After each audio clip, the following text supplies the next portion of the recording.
Selamat sore Bang, perkenalkan nama saya Yusuf Saragi dengan NIM 11S23028. Nah, di sini saya akan menjelaskan praktikum kita yang kelima.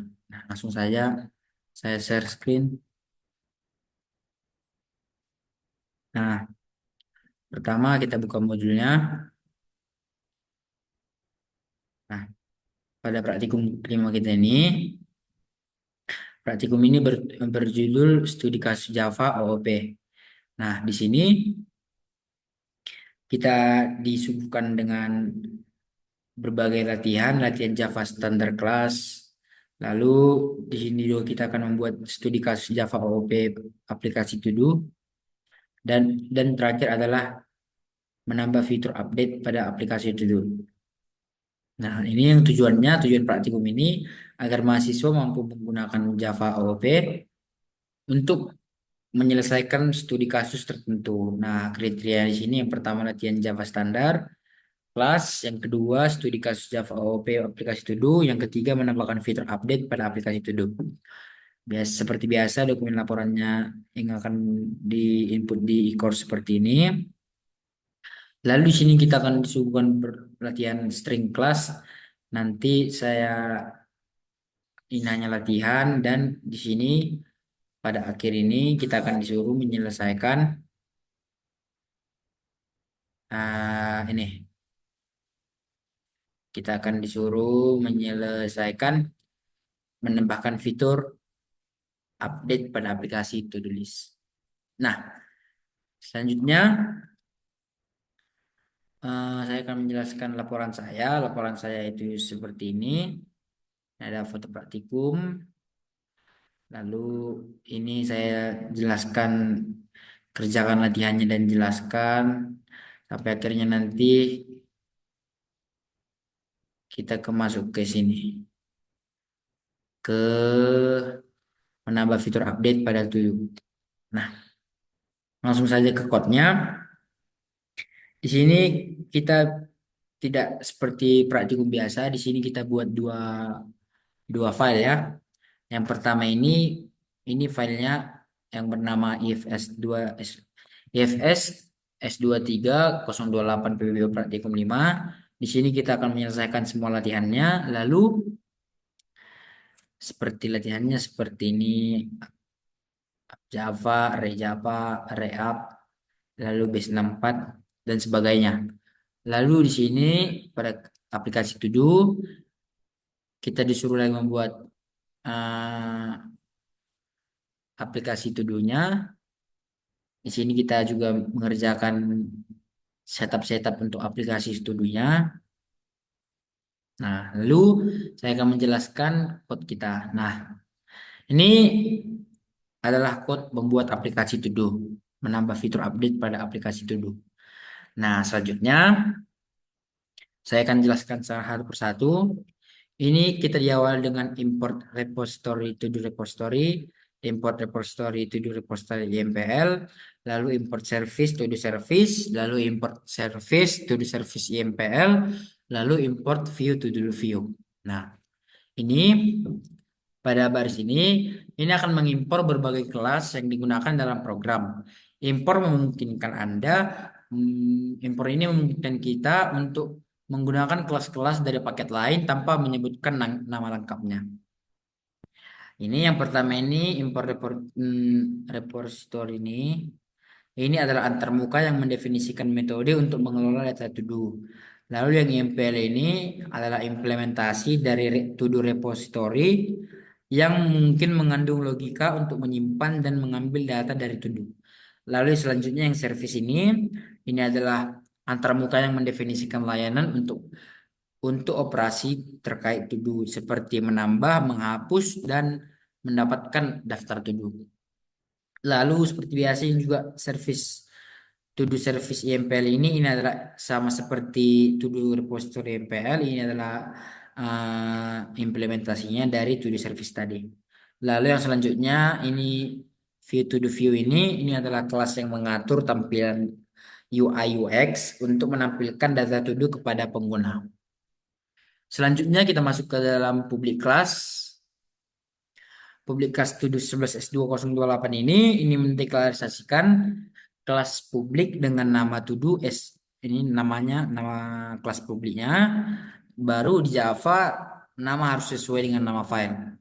Nah, lalu kelas ini akan berisi metode main ini yang di bawahnya.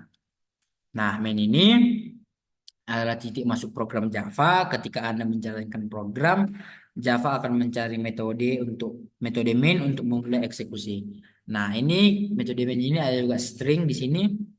Nah, string args ini ini adalah parameter yang memungkinkan kita untuk meneruskan argumen dari command line ke program saat dijalankan.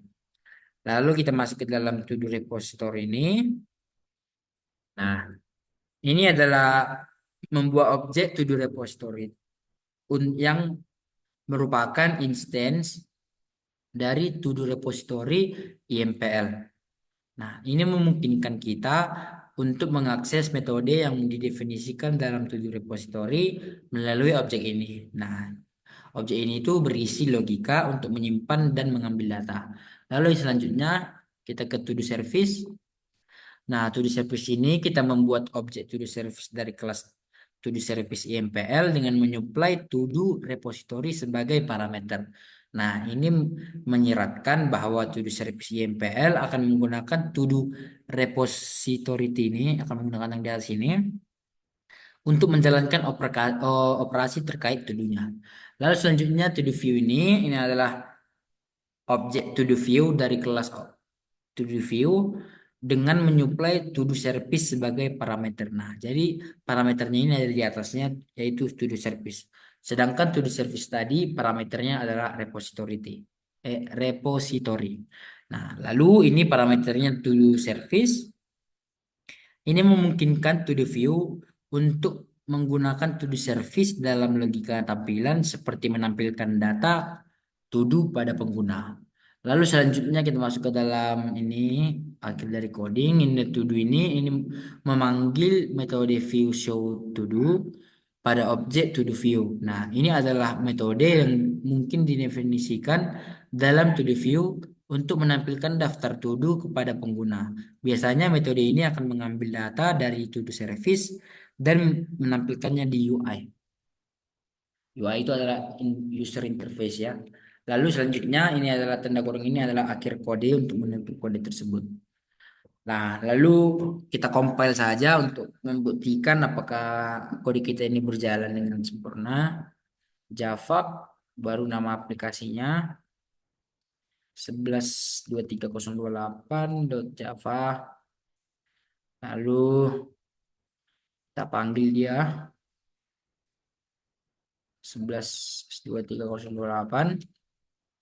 Nah, di sini langsung kita dibuat daftar to do. Data to do belum tersedia, iya belum tersedia karena kita belum mengisi to do-nya. Nah, kita split saja biar gampang ya.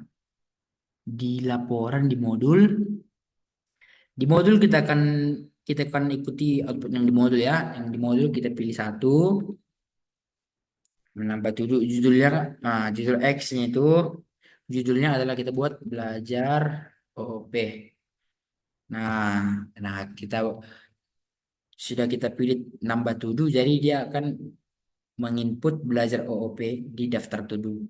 Nah, lalu kita pilih lagi satu, kita tambah lagi, lalu kita buat seperti yang di modul belajar HTML, CSS, dan JS.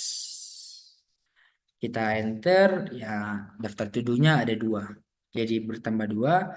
Lalu kita ingin mengubahnya pada sesuai dengan modul, kita klik nomor dua.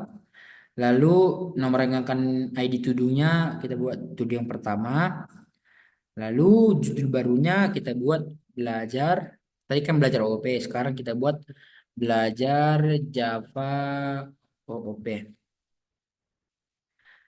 Nah, lalu status studionya akan kita ketik satu saja biar selesai. Nah, lalu daftar studionya akan terganti menjadi belajar Java OOP. Nah, lanjut kita di modul sudah cukup, kita akan keluar dari daftar studionya. Nah, Mungkin sekian. Nah, mungkin sekian penjelasan dari video saya kali ini. Jika ada kesalahan kata, mohon dimaafkan. Terima kasih, Bang.